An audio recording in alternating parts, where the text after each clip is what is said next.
to be very frank and candid so that we know what the real challenges are, I'm going to bring the elephant in the room and put it on the stage. Okay.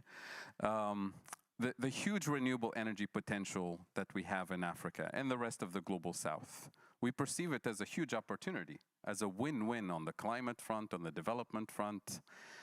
But this puzzle, this contradiction for the continent that has all the strategic minerals for unleashing this potential, all the renewable energy potential, is not able to attract any of the financing to unleash this potential, any of the financing especially to manufacture and deploy the renewable energy infrastructure, not to import the infrastructure manufactured somewhere else. This potential that we see is unfortunately perceived by other major economic blocs as a threat, right? Because the world is seen as a permanent hierarchy, that if you unleash the potential of development and industrialization for Africa to become an energy powerhouse for itself, that is, Africa escapes the bottom of the hierarchy, and somebody else will drop at the bottom of the hierarchy. And that is a false perception.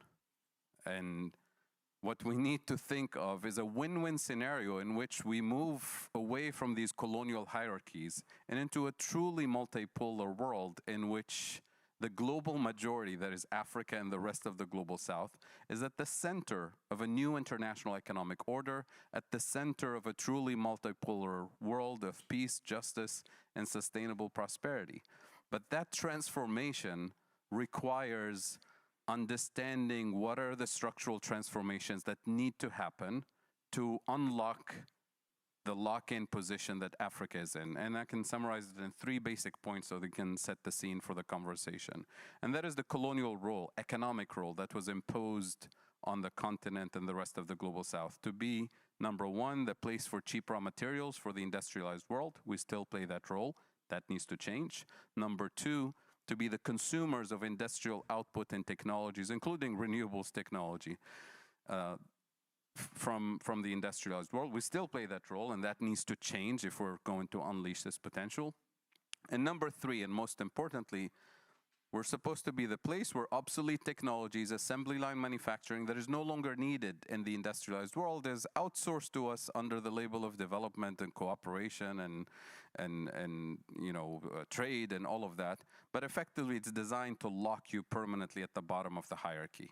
And that needs to change. So changing that, meaning real industrial development, not just assembly line manufacturing. And the biggest potential for Africa in particular is in renewable energy infrastructure manufacturing that requires transfer of technology, sharing of technology that is available everywhere in the global north, but has been withheld. That requires investments in clean cooking infrastructure, investments in clean transportation infrastructure. Again, the transfer of technology, the sharing of technology, as in win-win joint venture, right? This is not charity. That's unleashing the potential, and that creates the possibility of a truly multipolar world. And that is really where the red lines are in a lot of multilateral space negotiations, is this transfer of technology, this unleashing this potential is perceived as unacceptable.